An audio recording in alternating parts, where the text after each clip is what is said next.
For a great cup of joe, there's one thing you should know. Your morning brew can also be playful. Buff Boy Brewing guys make the temperature rise, and you surely feel naughty when you swallow our coffee. If you want some real heat, give your mouth a fine treat. You will want some more, rest assured. Buff Boy Brewing, you can't get enough of. It's time for The Scribble, your weekly fix of celebrity chats, bizarre stories in the news, and basic random chatter with best-selling author and syndicated radio host Jeremy Bradley. Make sure your seat is in the upright and locked position and your barf bag is securely in place. Here's Jeremy Bradley. Thank you very much, Larson. Hey, everybody. Jeremy Bradley here. This is The Scribble. Happy November already. Can't believe it. Christmas is coming, isn't it? It's crazy how time flies. And everybody always says, summer's not long enough, and then you get into that whole depressing winter season when it gets dark so early, and, you leave home to go to work in the morning, and it's pitch black outside, and then some people you get home, and it's pitch black again. You never really get to see daylight. But anyway, thanks for being my ray of sunshine on the show today, and for tuning in at thescribbleshow.com, and SoundCloud, and iTunes. Speaking of sunshine, okay, here's the deal. Remember last week I had the bit of a rant about Jackie Evancho, or Evancho, she said, but people pronounce it different ways. Well, we've got her on the show this week, okay? And let me just give you some of that backstory, and I'm going to recap it again when she's on the line with us in about 15 minutes or so. We had her on the show a month or two ago, and I can't even tell you how many emails and tweets and just messages that we get from her fans wanting to have her back on the show. We had a technical problem last time. She was on in September. Not everybody heard it. I felt really bad, so we reached out. We made it happen. She's on the show again today. She was supposed to be on the show last week. There was whatever mix-ups, miscommunication, what have you. But we've got her today. We've already taped it, so I can confirm right now that she is on the show because we have it and I can see it on my screen. Jackie is on the show today. But let me just talk about some other things that have been going on this week. Last weekend, actually, though, I went to a first birthday party, and I'm not that much of a fan of children, okay? And to be at a birthday party, a first birthday, one of my friends, he's a colleague from years ago. Actually, I worked with him and his wife. We all worked together at the same office previously. They're actually still, or he's still there. She's moved on to another job. I obviously now own a company, and we do this radio thing. But I was invited, and I try to be a good friend, but people know that I don't really care for kids. So if I had an excuse, like, I've got to work, or, I can't make it, it could be an excuse. And even if it was legitimate, they're still not going to believe it. They're just going to say, he just doesn't like kids. He doesn't want to come. But I've come to this point in life where I'm sort of like, let me just bite the bullet and, fine, I'll deal with it. They estimated about 300 people at this first birthday, and I couldn't believe it because I don't go to very many kids' birthdays. Honestly, I go to my nephew's or my niece, and it's a family thing. They do it with other kids where they go to, it's not Chuck E. Cheese nowadays. I don't know where they go, the different places like that. And so I thought, okay, this is at a community center. They've rented a hall. They've gone all out. When I was told there was going to be a magician and face painting, I was in, let me tell you, ladies and gentlemen. So I thought, what the hell? I haven't seen, his wife in a very long time. I just had dinner with him, the other week. So we got together. He gave me the official invitation to the birthday.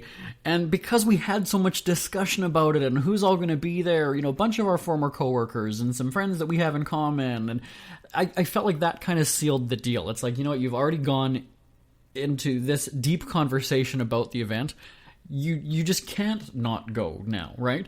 And again, I'm a typical guy when it comes to buying presents as well. It was like, the morning of, I was like, oh crap. And I did have to work that day. Actually, if I'm not mistaken, we taped the Jackie interview that day. So, I had some things to do, had some running around, and I made it in time for the birthday. And so when I got there, it was really cool. You do the hugs and the kisses. I haven't seen people in a while. I met their kid for the first time.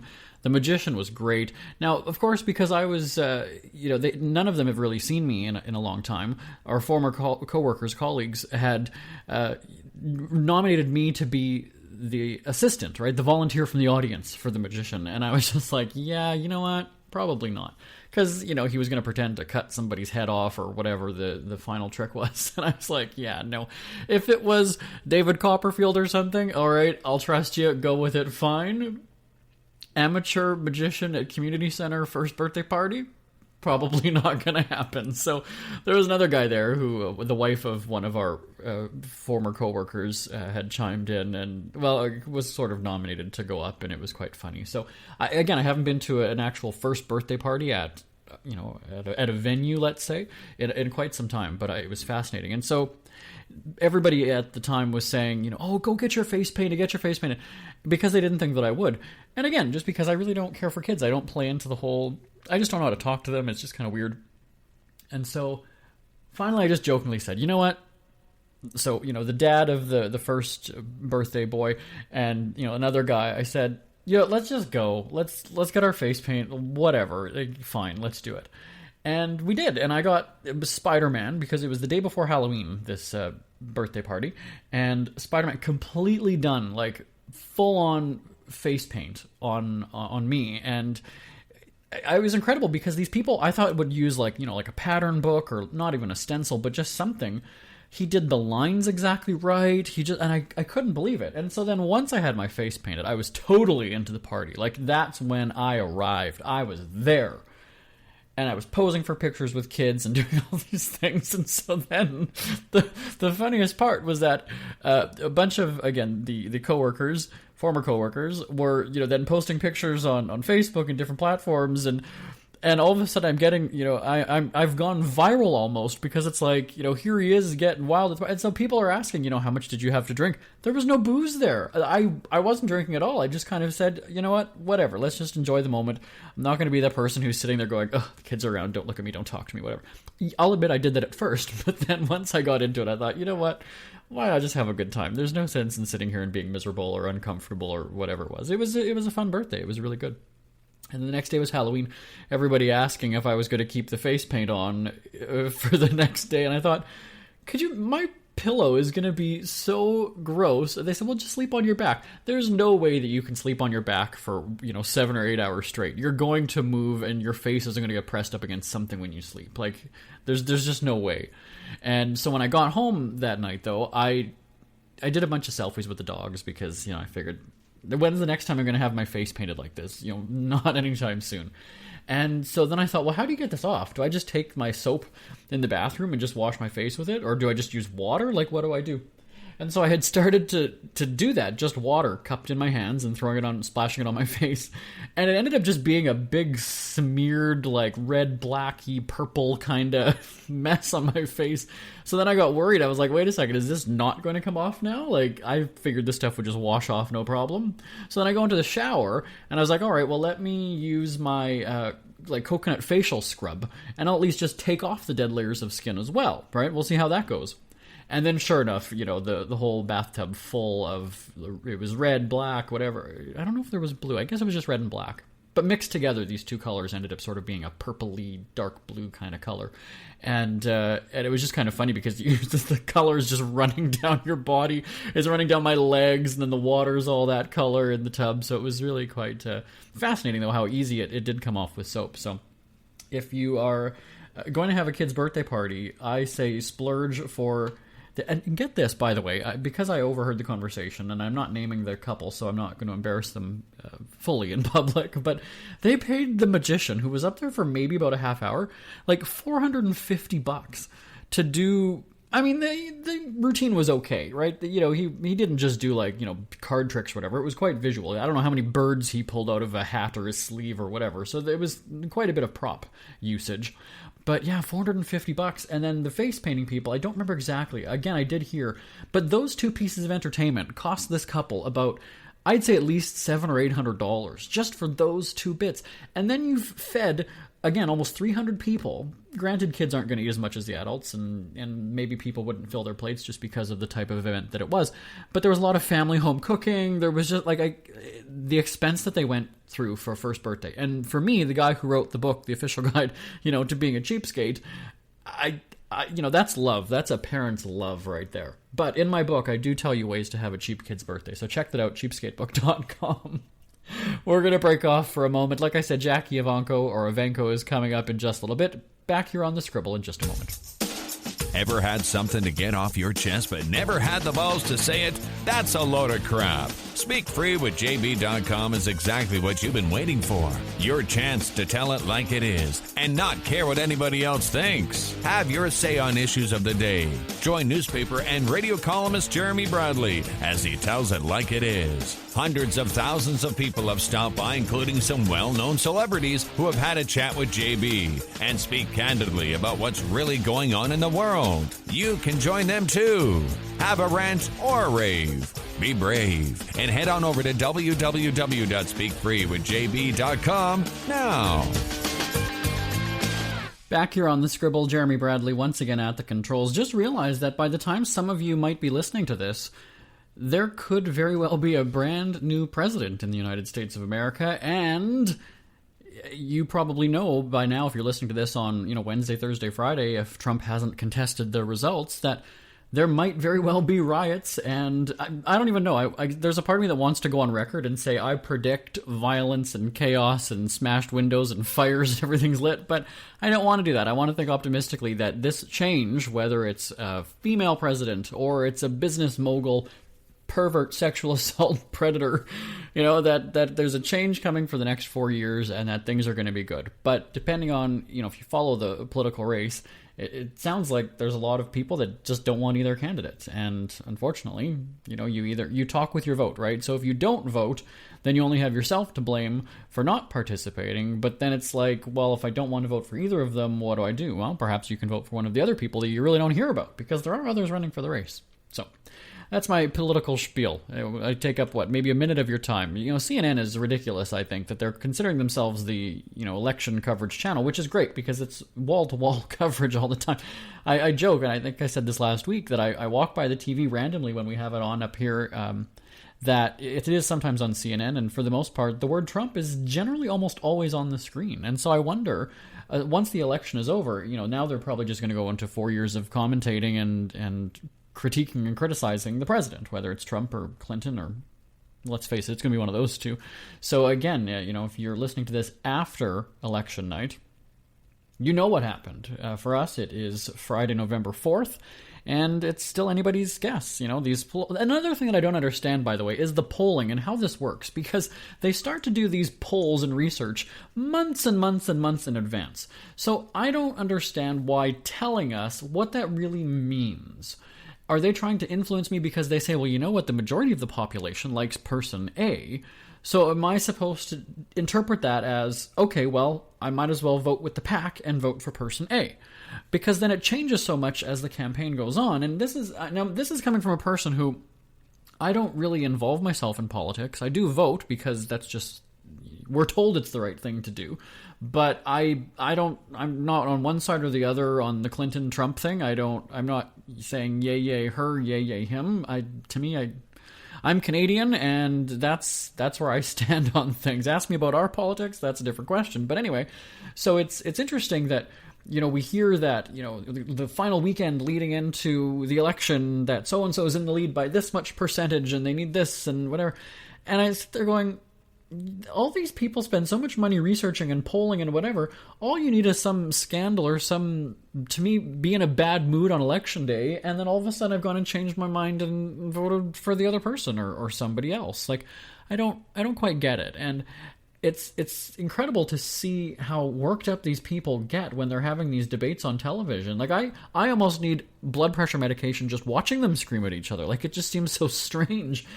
But then they go and talk, while they're talking about the candidates, and they're always, mudslinging, I sit there going, but you guys are no different than the candidates. Why not just have a civilized debate?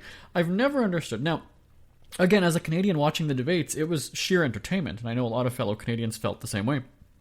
We actually were watching it at our family Thanksgiving. That's how much, laughter there was during it, that we didn't take it seriously, that we found it as entertaining. And so, it makes you kind of think, what if there was just a regular debate where you're not allowed to reference the other person?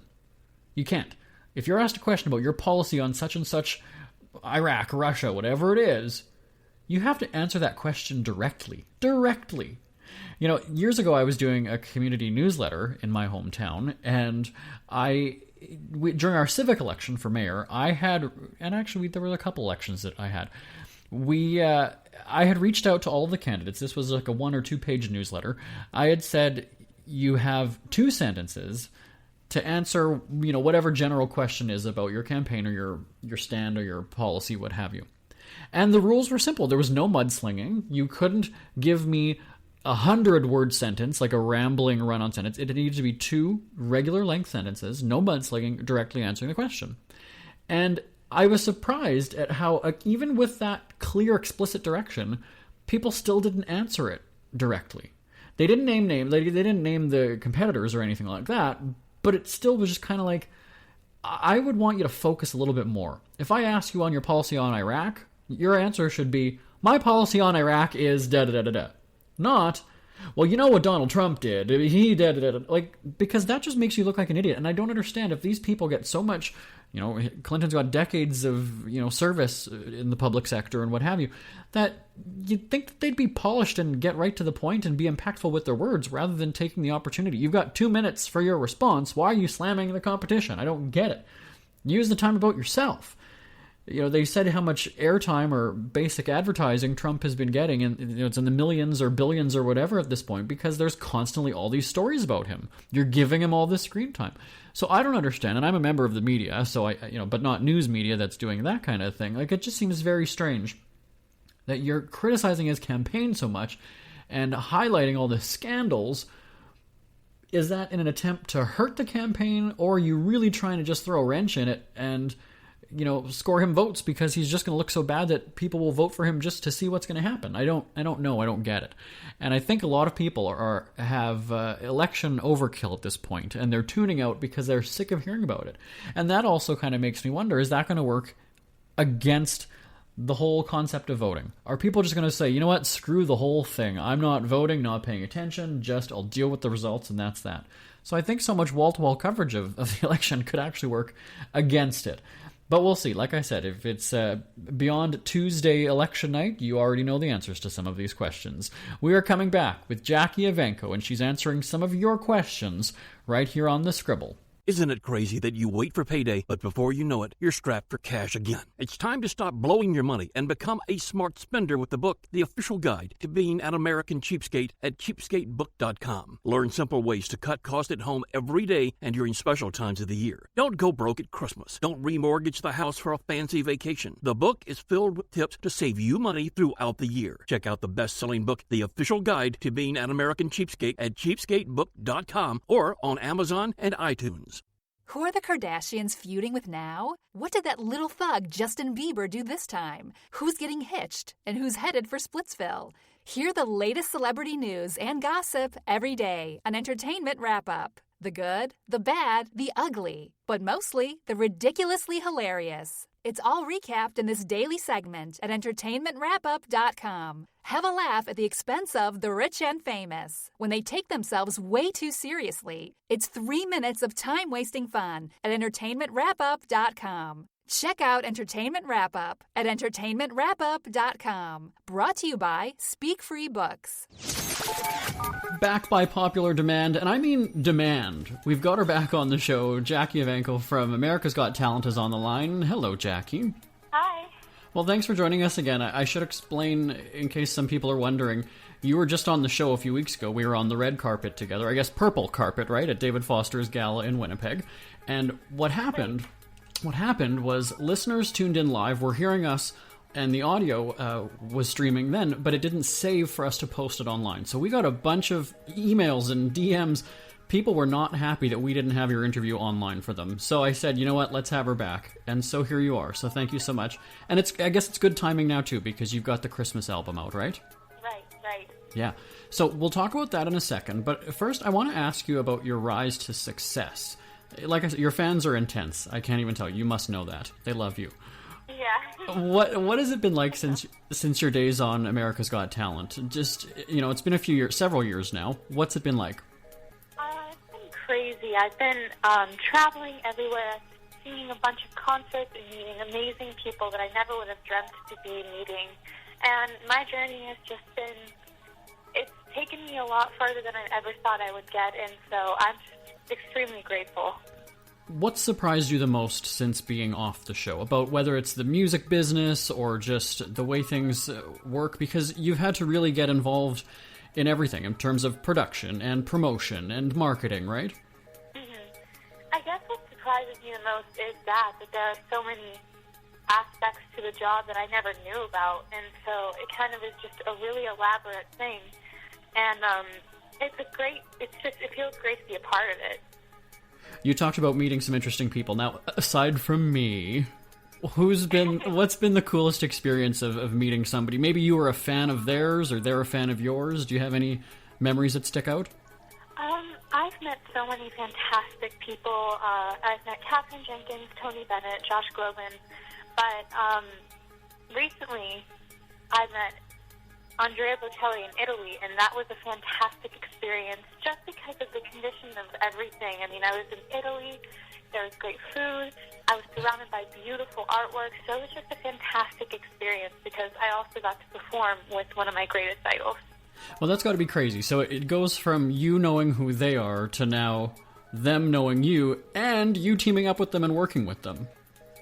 Yeah. Wow. Now, so let's figure this all out here. You're still in school, but you're working a lot. So how do you balance those two? How do you manage that? Well, I go to public school, and I'll just tell my teachers when I'm not going to be in school and for how long, and then they'll give me the work ahead of time, and I'll do my work while on my trip, and then I'll just turn it in when I get back. Is it hard to be a regular teenager now? Yeah. I mean, I guess so, especially with all of the work that has to be done. But, I mean, I'm grateful because I've always wanted to be able to have, like, a Hannah Montana experience and have the best of both worlds. Just don't become Miley Cyrus down the road, okay? You know how that's all gone. She's stay the way you are. I've said that to you before. The career is incredible, obviously. What advice would you give to somebody who maybe wants to be a singer or musician, anything like that? What would you tell them? What would you suggest? Well, I would suggest doing something that you know you're absolutely good at. Choosing something, like if you're going to perform a song that is very impressive, and just enjoying yourself. Don't let it get in your head. Just kind of have fun because that's what they're looking for. And you had fun making your Christmas album. Let's talk about that now. Someday at Christmas, right? Yeah. Yes. Okay, so on the album, a new take on some really classic songs, right? Mm-hmm. Describe the album to us. Well, the album is a bunch of songs that I haven't sung before and some that I have sung before, but with a bunch of great duet partners like El Vivo, and it's just like, it's so fun. I had such a great time on recording the album, and it's kind of different because there are so many duet artists and stuff, so I think it's going to be really fun. Oh, come on, you have to name drop more. Placido Domingo, come on, let's go, say the names. Well, yeah, Placido Domingo, and Peter Hollins, and I don't want to name drop too many more because I like to keep that a surprise, but okay. A lot of really great people. What is, maybe not on this album, but what is your favorite Christmas song of all time?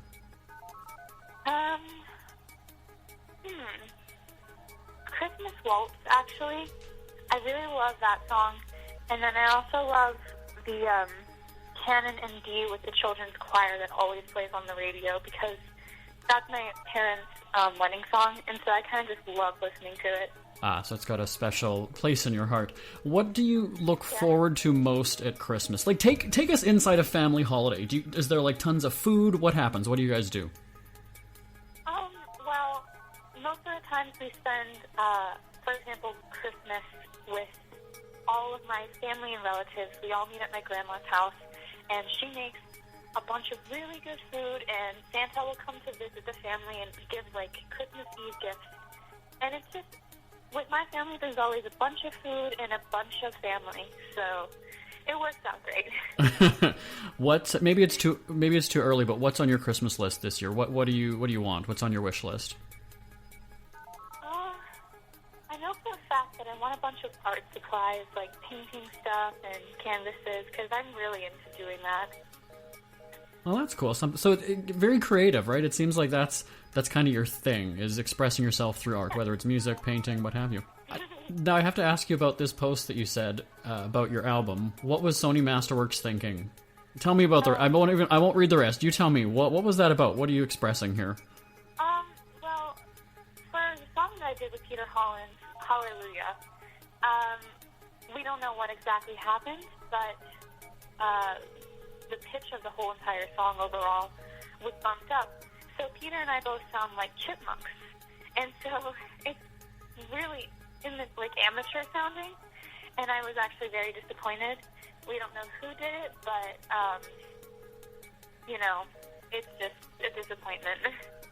That's got to be, yeah, I would imagine. You've spent so much time, rehearsing and then recording it, and you're so proud of that, and then all of a sudden you hear it and it's something completely different. I can only imagine. Has anybody said anything? Like, what's the resolution? What's the outcome?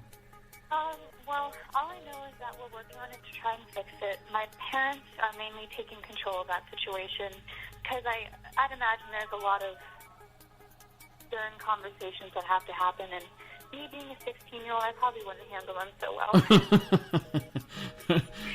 Hey, but you know what? You brought it to people's attention and you started that conversation. So you know what? You did your part, didn't you? Right, yeah. So now, aside from school and then the album, you've got live shows coming up too. Like, what else do you have on the go?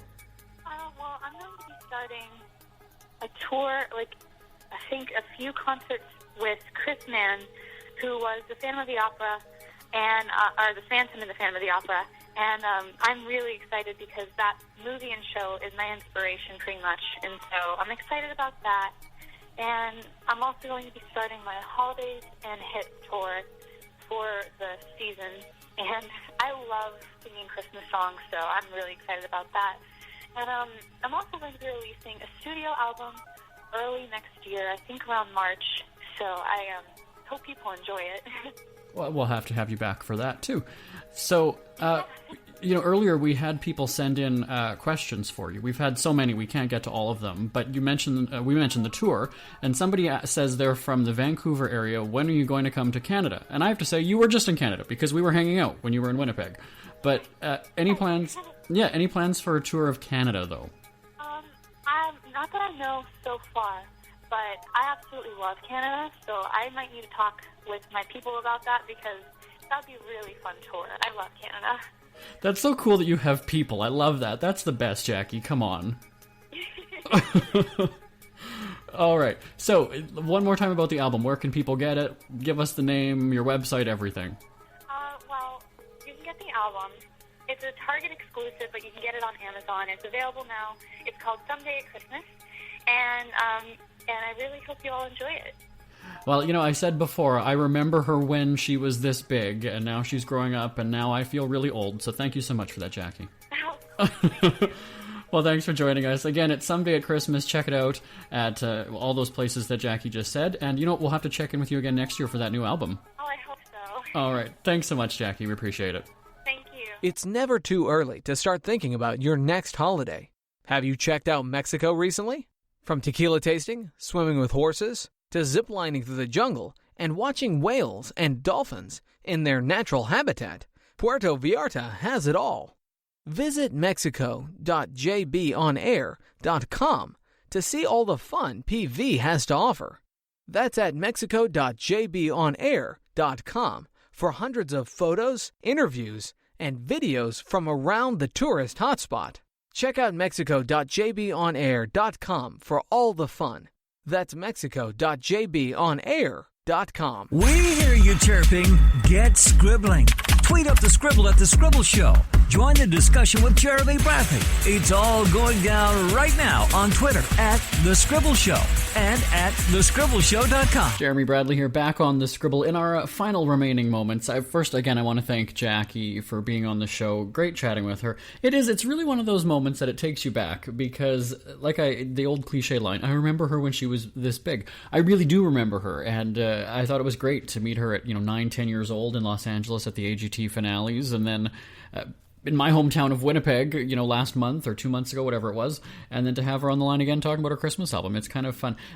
I appreciate that, being able to watch somebody's career from beginning to end. Not like Justin Bieber, although I do get enjoyment out of watching his downfall lately and his tantrums on stage, but nevertheless, and I told Jackie, you know what, stay focused on school. We had a bunch of conversations before her coming on the air, and we had some back and forth emails and text messages that I just said, you know what, stay the innocent teenager. Be that person who's appreciative of everything and, loves her fans and appreciate, just give them your all. That's all you can ask for, and don't change no matter, what sort of business deal or whatever they might throw at you. Anyway, I'm done rambling. I'll talk to you next week on The Scribble. Bye, everybody. Want more Scribble?